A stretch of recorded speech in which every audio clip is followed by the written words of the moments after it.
สบายดีมาหายทางด่วนบ้านอีไหลกับนาคานนครหลวงเวียงจันทน์ฮอดบางเวียงใส่ที่สำเร็จแล้วใส่สีแล่นแล้ว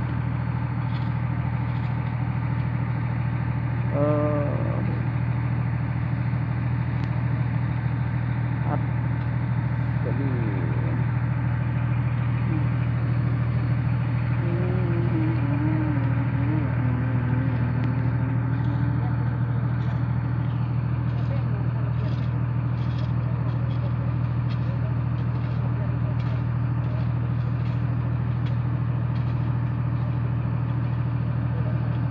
ทางปลูกคนคิดโน้นนะประมาณ50 เซนได้มาผมน้ำ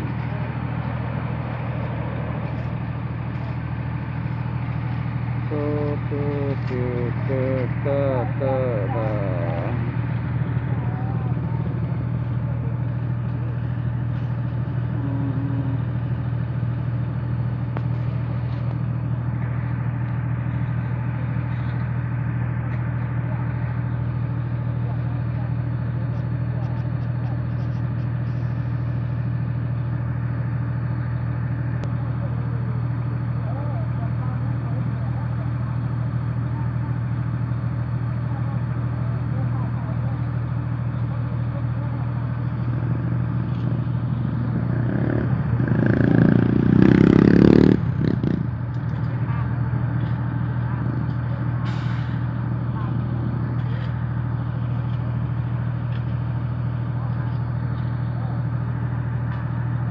รถปูคนกรีดอันนี้แหละรถปูคนกรีดว่าตอนนี้กำลังหารถปูนอยู่เนาะยังบ่ทันได้ปูเลยรอสักครู่อยู่โอ้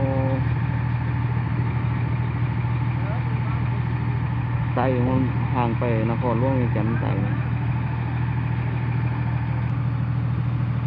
ห่างไปเนื้อนี้มันไปวังเวียงห่างไปเนื้อนี้นะทางระหว่างอีไหลเนี่ยนาคาเมืองนาไซทองนครหลวงเวียงจันทน์บรรยากาศนี่คือฝนสิตกเลยนะมื้อนี้นะมื้อนี้เป็นมื้อวันที่15 เดือน 5 2020วัน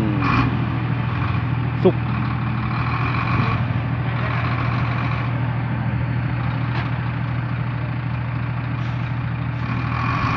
นี่เป็นรถนี่กำลังปูคนคิดตอนนี้กำลังปูคนคิดกันดิ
ตอนนี้กำลังปูคนคิดตัวนี้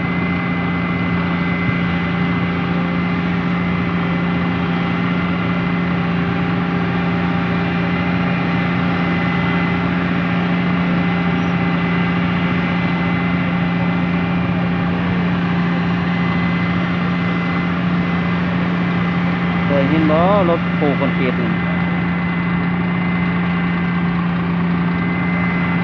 มัดคันนี้ก็ต่อคันใหม่ เ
ปูคอนกรีตรถปูคอนกรีตรถปูยาง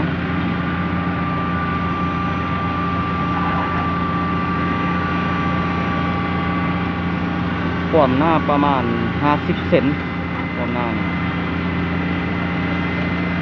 ตัวหน้าสมควร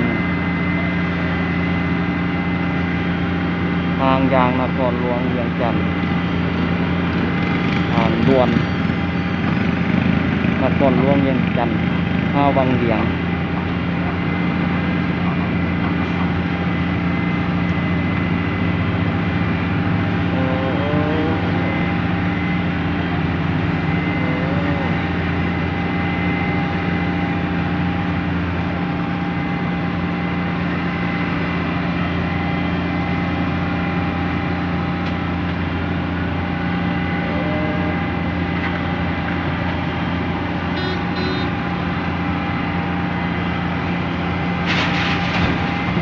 หมดคันหนึ่งละประมาณรถ10 ล้อ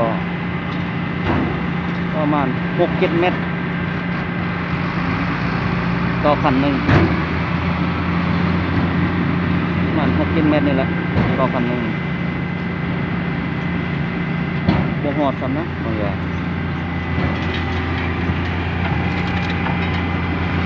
4-5 เมตรนี่นะคันหนึ่ง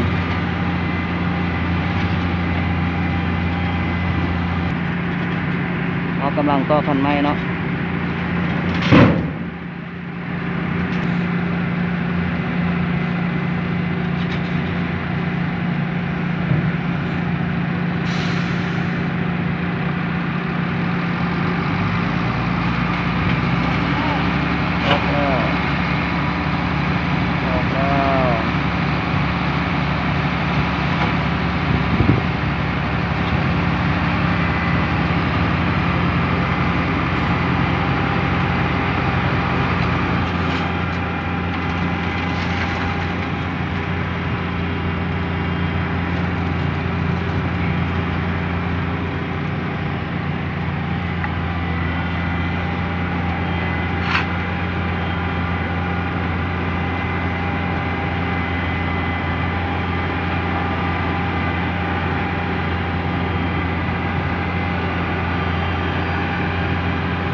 คันหนึ่งประมาณ4-5 เมตรนี่แหละคันหนึ่ง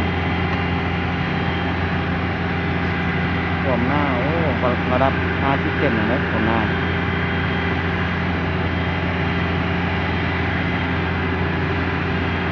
รถปูคอนกรีตทางด่วนนครหลวงเวียงจันทร์วังเวียง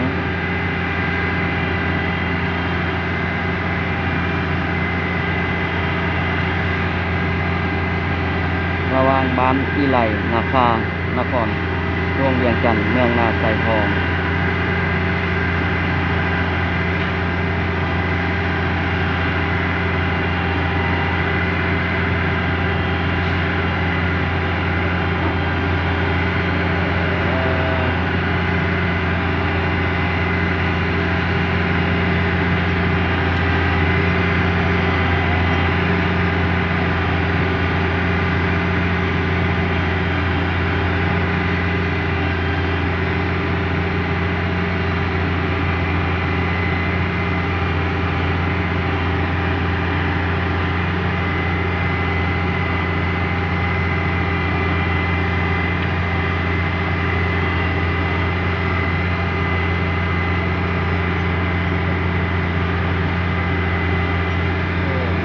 งามงามบ่ครับพัสดีงามบ่อันยกโปดูดูบ่สบายดีนะสบายดีเอาไหมสบายดีสบายดีลองเบาใส โ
กำลังต่อคันไม้แล้วนี่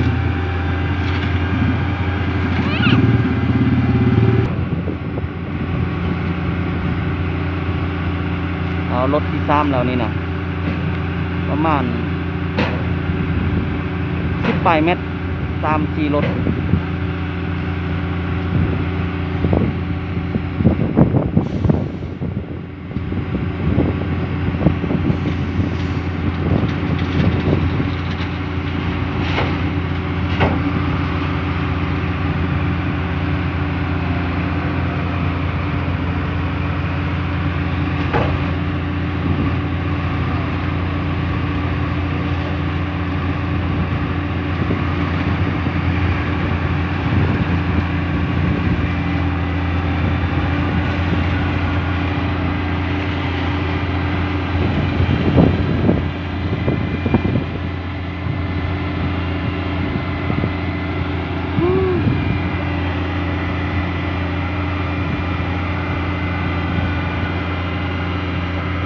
เอาคลิป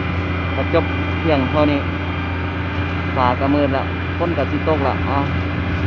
อันนี้ก่อนเด้อ